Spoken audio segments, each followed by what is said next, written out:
Olá pessoal, aqui é Newton Gomes da CPA Informações Empresariais. Bem, nós estamos tratando, como sempre, por enquanto, da questão da reforma tributária, que tem sido, logicamente, um assunto bastante constante, uma preocupação que está lá. Muito bem, nós temos dito aqui que existem hoje duas propostas de reforma tributária. Uma é a proposta de emenda constitucional número 110, que está rolando lá no Senado Federal. E neste vídeo nós vamos tratar da outra proposta de emenda constitucional, que é a de número 45. Essa está tramitando na Câmara dos Deputados.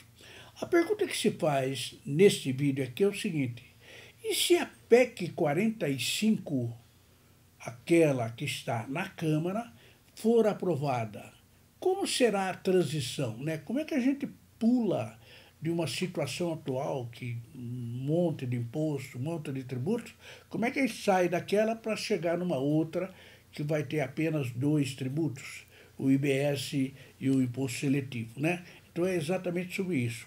Muito bem, aqui ao meu lado a Júlia, que vai nos explicar, entender exatamente qual seria a situação do período de transição na PEC 45, não é mesmo, Júlia? Isso aí. Oi, pessoal, meu nome é Júlia Gomes, aqui da CPA. Bom, para começar, a PEC 45 tem uma transição que contempla a progressiva redução dos atuais tributos e sua substituição pelo IBS. Essa mudança será feita em 10 anos, sendo os 2 primeiros anos um período de teste e os outros 8 anos seguintes a transição propriamente dita. Muito bem, então vejam que a PEC 45, ela fala de uma transição de 10 anos. No vídeo anterior nós falamos da PEC 110, que ela fala de uma transição de apenas 5 anos. Aqui, na PEC 45, não, são 10 anos, né? Então, esses 10 anos na PEC 45 é dividido em dois períodos. Existe um período de teste, que é chamado período de teste, e depois tem um chamado período de transição. Bom, o que acontecerá nesse período de teste? Bom, será cobrado a alíquota de 1%, né?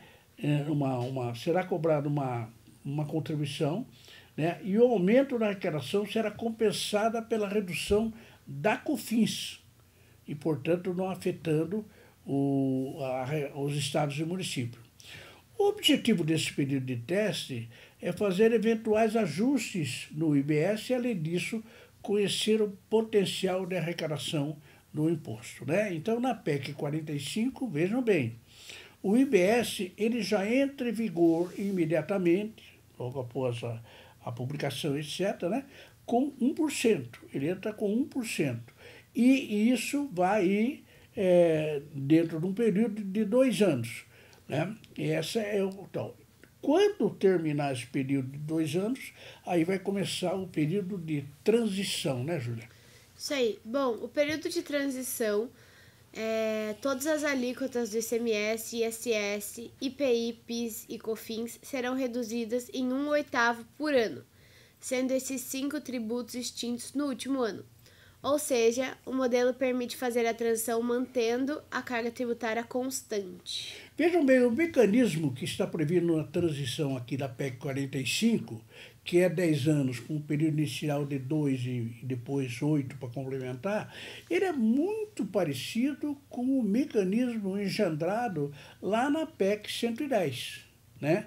Embora a PEC 110 seja apenas 5 anos e aqui na PEC 45 são 10 anos, mas lá na PEC 110 são 5 anos, mas tem uma contribuição de 1% no primeiro ano e nos outros 4 é IBS. Aqui não, são 10 anos, mas o IBS já começa, mas nos primeiros 2 anos é um período de teste, com apenas 1%. A partir do terceiro ano, sim, o IBS começa a subir e os outros tributos começam a baixar. No final do 10º ano, o que vai acontecer? Nós teremos o IBS pela alíquota máxima e todos os outros tributos estarão tendendo a zero, né? Então, são esses dois períodos, o de teste e o de transição. Mas nós temos um lembrete importante. Bom, o lembrete é que o processo de transição dessa proposta tem como referência o ano em que for publicado o regulamento do IBS. Se o regulamento for publicado no primeiro semestre do ano, a cobrança do IBS se iniciará no ano subsequente. E se for publicado no segundo semestre do ano, a cobrança se iniciará no segundo ano subsequente. Exatamente. Aqui tem outra diferença na transição da PEC 45 com a PEC 110. Na PEC 110, se for publicado, começa no ano seguinte. Não tem problema de semestre.